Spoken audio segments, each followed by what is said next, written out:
Hello guys, just follow this video blindly if you want to install Codeblock without wasting your time. To install Codeblock IDE, first you have to open any of your favorite browser and search for Codeblock download.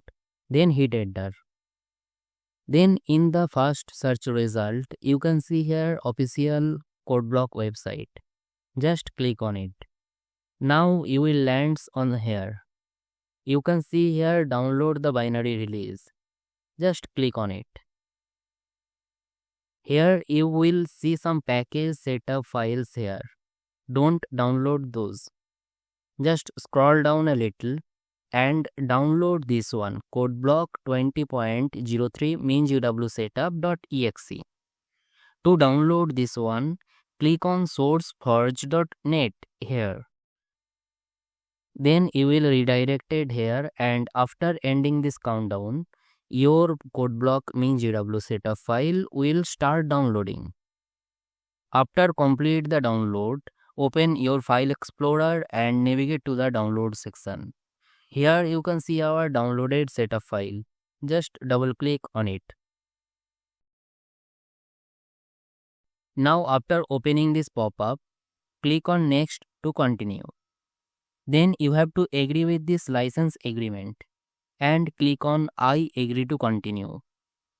This screen is very important and lots of people are doing mistake here. Do not untick any of components from here and be careful. Just click on next to proceed more. You can choose any custom destination folder for your Codeblock installation, but I kept it default. Just click on install and our installation process will be started. This process may take few minutes to finish, so keep patience.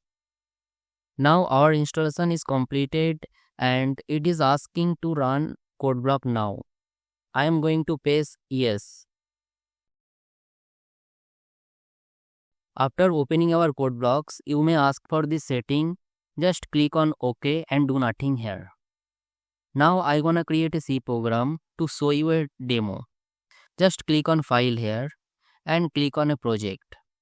Then go to file and select C or C++ source. Then click on go. Now click on next to proceed further. Here you can select C or C++. For my case, I am selecting now C. Then click on next. Here click on this three dots to choose our program folder. Then create a new program folder with any name. For my case, I create my folder as C_docs. Then open C_docs and provide a name here for your C program file. For my case, it will be calculator project. Then click on save. And then click on finish. Here I will paste a C code that I have written previously. Now save it and click on this run icon here. Now we build our project by clicking on yes. So guys, here is our C program is running very well. And if this video helps you, kindly like to support my work.